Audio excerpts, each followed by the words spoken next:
시청자 여러분 안녕하세요. 서울양병원 원장 양형규입니다. 이번 시간에는 제가 대장암에 대해서 말씀을 드리겠는데, 대장암이 엄청 많아지고 있어요. 2015년도에 14만 명이 발생했는데 2017년도에는 15만 명.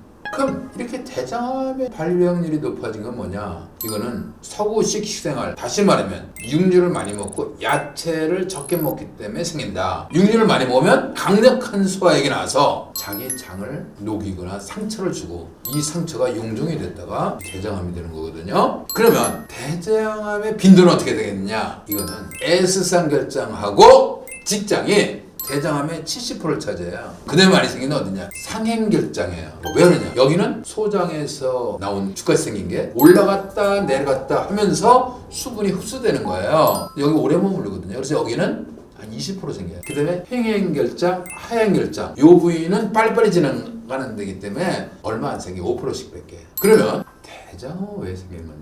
약 90% 이상은 용종, 특히 선종에서 생긴다. 그리고 선종은 10년이 지나면 8%가 암으로 변하고 20년이 지나면 24%가 암으로 변해요. 그래서 지금 화면에 아래에 있는 것이 어떻게 해서 암으로 되느냐는 건데, 바로 정상세포가 선종이 됐다가 이게 시간이 지나서 점막에만 암이 됐다가 이것이 더 진행되는 암이 된다. 그걸 나타내는 그림이 되겠어요. 그러면 대장암의 증상은 어떻게 되겠냐? 우선 혈변, 대변에 피가 나오고, 잦은 대변, 하루에 4번까지는 우리가 정상적으로 볼 수 있어요. 그러나 5번 이상 대변을 본다, 이러면 대장암일 가능성이 높아요.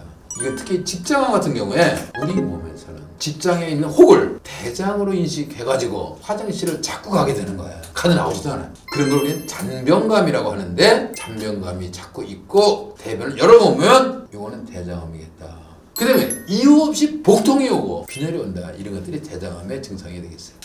그러면 대변의 피의 색깔에 따라서 대장의 어느 부위인지 알 수 있을까요? 그렇습니다. 항문에서 가까울수록 선홍색이 나와요. 그래서 항문 바로 위가 직장암이잖아요. 직장암은 선홍색으로 나와서 치질로 오인하기 쉬운 거예요. 그리고 조금 더 위로 올라가면 약간 검붉은색, 더 위로 올라가면 진한 검붉은색, 그러다가 위 같은 데서 출혈되면 검정색이 나와요. 그럼 왜 이런 결과가 오느냐? 헤모글로빈이 산화돼서 검게 되는 거예요. 시간이 오래될수록. 그래서 피가 나와서 시간이 오래되면 점점 검은색이 진해진다. 그러면 대장암을 가장 정확하게 진단할 수 있는 검사는 뭐겠느냐? 여러분 뭐 같아요? 대장 내시경. 맞습니다.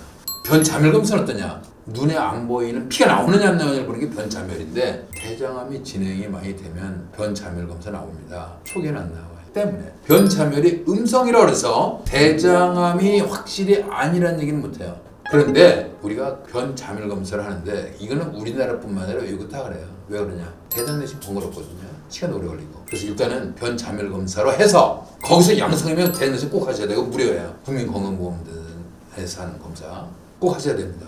근데 약간 제일 정확한 검사는 뭐 PET, CT 이렇게 비싼 게 아니라 대장 내시경이다. 그래서 대장 내시경이 조금 번거로우시더라도 해보셔야 된다, 주기적으로요.